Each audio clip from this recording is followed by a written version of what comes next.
जीव जो है ये फैक्ट में छोटे से छोटा। वो कथा हम लोग सुने हैं ना कि ब्रह्मा जी गए श्री कृष्ण से मिलने द्वारका में। तो ब्रह्मा जी ने कहा मेरे अतिरिक्त कोई दूसरा ब्रह्मा भी है क्या? तो श्री कृष्ण अनंत ब्रह्मांडों के ब्रह्माओं को वहां बुलाने लग गए। अब सब आके और श्री कृष्ण को प्रणाम कर रहे थे। ब्रह्मा जी तो विह्वल होकर श्री कृष्ण के चरणों में गिर गए। लेकिन मनुष्य का अहंकार, मैं भी कुछ, तो ये अहंकार जो है जीवन का सबसे बड़ा झूठ है।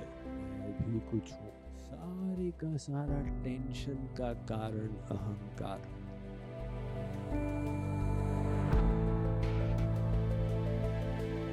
साधक के लिए बहुत आवश्यक है दीनता को सिद्ध करना। दीनता का मतलब अपने को तृण से भी छोटा मान।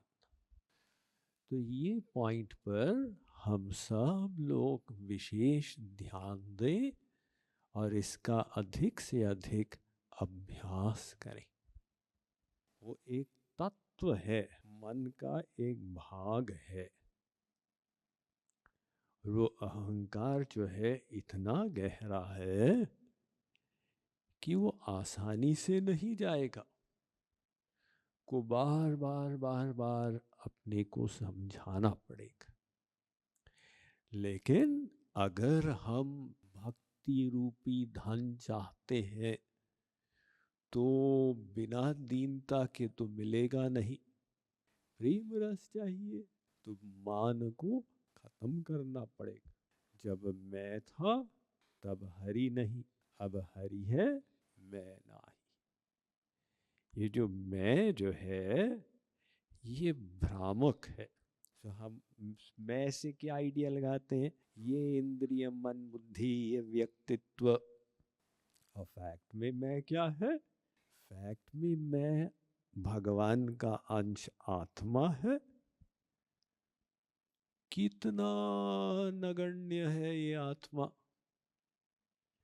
वो तो सोच कर हम किंग कर्तव्य विमूढ़ हो जाए। जब पुरी जाते हैं समुद्र को देखते तो एक ही विचार आता है मन में, समुद्र इतना विशाल है, इसमें तो हम डूब जाए तो कुछ किसी को पता ही न चले, इतना विराट। उसके सामने हम कितने तुच्छ हैं। एक पहाड़ को देख लें, हम उसके सामने मच्छर के समान भी नहीं है। तो ये जीव जो है ये फैक्ट में छोटे से छोटा। जब गौरांग महाप्रभु ने सनातन गोस्वामी को बताया, वो कथा हम लोग सुने हैं ना कि ब्रह्मा जी गए श्री कृष्ण से मिलने द्वारका में। तो श्री कृष्ण ने कहा कौन से ब्रह्मा? तो ब्रह्मा जी ने कहा मेरे अतिरिक्त कोई दूसरा ब्रह्मा भी है क्या? तो श्री कृष्ण अनंत ब्रह्मांडों के ब्रह्माओं को वहां बुलाने लग गए। अब सब आके और श्री कृष्ण को प्रणाम कर रहे थे। ऐसे ब्रह्मा थे जिनके 1000 सिर थे। तो चतुर्मुखी ब्रह्मा हमारे ब्रह्मांड के सनकादिक के पिता, उन्होंने कहा इनका ब्रह्मांड कितना बड़ा होगा। मेरे 4 मुख और इसके 1000 मुख। जैसे टीम बड़ी होती है तो फिर वो ज्यादा कार्य होता है, तो इनका ब्रह्मांड कितना होगा। लेकिन ऐसे भी ब्रह्मा वहां पे आ रहे थे जिनके 10,000 मुख थे। कहा इनका ब्रह्मांड कितना बड़ा होगा। और ऐसे ब्रह्मा आ रहे थे जिनके 1,00,000 मुख थे, इनका ब्रह्मांड। और ऐसे भी ब्रह्मा है जिनके 10,00,000 मुख थे। ने कहा अब तो हद ही हो गई। किंतु ऐसे भी ब्रह्मा पहुंचे जिनके 1 करोड़ मुख थे। और फिर ऐसे ब्रह्मा पहुंचे जिनके 10 करोड़ मुख थे, और ऐसे भी ब्रह्मा आए जिनके 1 अरब मुख थे। तो देखी चतुर्मुखी ब्रह्मा हইল चमत्कार, कृष्णेर चरणे आसी करिल नमस्कार। ब्रह्मा जी तो विह्वल होकर श्री कृष्ण के चरणों में गिर गए। श्री कृष्ण ने कहा, ब्रह्मा जी अनंत ब्रह्मांड है, हर ब्रह्मांड में एक शंकर, एक ब्रह्मा, एक विष्णु, और उन सब का अध्यक्ष मैं हूँ। गीता में भी श्री कृष्ण ने कहा कि 3/4 स्पिरिचुअल क्रिएशन, 1/4 मेटीरियल रेल्म। ये जो मेटीरियल रेल्म है, ये क्या होता है? इसको कारणार्णव दिव्य जल है। उसमें श्री कृष्ण के अंश, बलराम के अंश, शंकरषण के अंश महाविष्णु, वो आकर लेट जाते हैं। प्रथम पुरुष है, प्रथम विष्णु। तो योग निद्रा में लेटते हैं। जब वो श्वास अंदर करते हैं, उनकी एक एक रोम से अनंत ब्रह्मांड निकलते हैं। जब वो श्वास बाहर करते हैं, सब के सब ब्रह्मांड जाके उनमें मिल जाते हैं। तो महाविष्णु के एक श्वास के बराबर ब्रह्मा जी की पूरी आयु।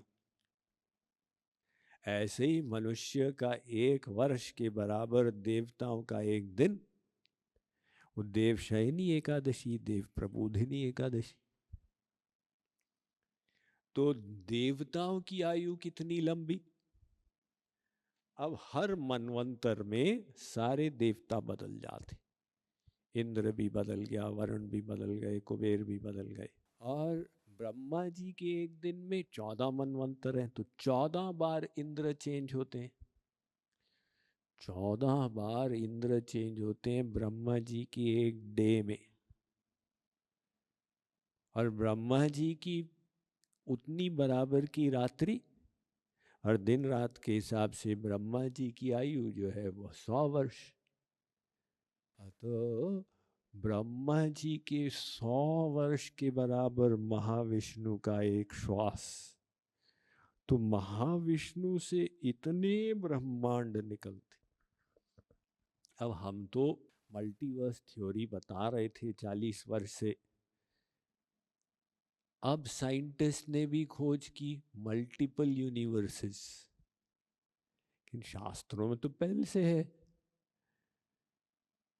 संख्या चेत रजसामस्ति न विश्वानां कदाचन, ब्रह्मा विष्णु शिवादीनां तथा संख्या न विद्यते। देवी भागवत पुराण। पृथ्वी के धूल को भले गिन लो, ब्रह्मांडों की गिनती कोई नहीं कर सके। हर ब्रह्मांड में एक शंकर, एक ब्रह्मा, एक विष्णु। तो हम जो कहते हैं भगवान बड़ा है, कितना बड़ा है हमको आइडिया नहीं लग पाता। हम लोग भी जितना हमारा लाइफ टाइम का एक्सपीरियंस है, उसके आधार पर हम चर्चा करते हैं। अब कोई आपको कहे कि सूर्य में भी जीव रहते हैं, आप कहेंगे इम्पॉसिबल, कैसे रह सकते हैं? शास्त्र कहते हैं उनका शरीर ही अग्नि का है, वो आराम से रह सकते हैं। ये अनंत ब्रह्मांड जो है, उन अनंत ब्रह्मांडों में ये एक ब्रह्मांड है। जब सनातन गोस्वामी ने सुना, सनातन ने कहा महाप्रभु जी से, फिर तो हमारी कोई हैसियत ही नहीं है। गौरांग महाप्रभु ने कहा ये तो फैक्ट है। ये अनंत ब्रह्मांड में एक अगर गायब हो जाएगा, किसी को पता ही नहीं चलेगा। कहीं सोशल मीडिया में आउट नहीं होगा कि एक ब्रह्मांड खत्म हो गया, पता ही नहीं चलेगा। अब वो ब्रह्मांड में कितने आकाश गंगाएं, और हर आकाश गंगा में 100 बिलियन सूर्य हैं। लेकिन मनुष्य का अहंकार, मैं भी कुछ हूँ, तो ये अहंकार जो है ये जीवन का सबसे बड़ा झूठ है। मैं भी कुछ हूँ, लेकिन हम उसको देख ही नहीं पाते, उसको जान ही नहीं पाते। सारे का सारा टेंशन का कारण अहंकार होता। उसने ऐसे बोल दिया, मुझे फीलिंग हो गई, उसने मुझे पर्याप्त सम्मान नहीं दिया, मेरी बात को नहीं रखा गया, ये सब अहंकार का कमाल। दीनता का दृष्टिकोण है सब लोग मुझसे अच्छे हैं, मैं ही सबसे खराब। तो पॉइंट ये बन रहा है कि हम लोग दीनता का अधिक अधिक अभ्यास करें। कैसे अभ्यास करेंगे? बार बार अपनी बुद्धि को समझाएं कि मैं कुछ भी नहीं हूँ। बार बार अपना सेल्फ टॉक करें, मैं तो दोषों का समुद्र हूँ। भगवान को अभिमान से द्वेष है, द्वेष। और दैन्य प्रियत्वाच, दीनता से प्रेम है। तो सबको अपने से अच्छा माने, अपने को सबसे बुरा माने। किसी के दोष देखने में टाइम वेस्ट न करें, अपने दोषों को देखें। अब कुछ लोग अपने दोषों को देख के निराश हो जाते हैं। स्वामी जी ने कहा अपने दोषों को देखो, अब तो मैं निराश हो गया। ये भी अहंकार। ये क्यों निराशा आ रही है? अहंकार के कारण आ रही। अगर दीनता होती और अपने दोष देखते, आप कहते भी इसमें क्या आश्चर्य है, अगर मेरे अंदर दोष है, मैं तो अनादिकाल का मायाधीन जीव हूं, मेरे अंदर तो अनंत दोष है, कोई एक दोष क्या है, अनंत दोष है। तो जब अपने को हम दीनहीन माने, साथ ही उनको दीनानाथ माने। हर साधक इतनी दीनता का अभ्यास करे कि भगवान प्रसन्न हो जाए। भगवान की कृपा को हम इस प्रकार से आकर्षित करें।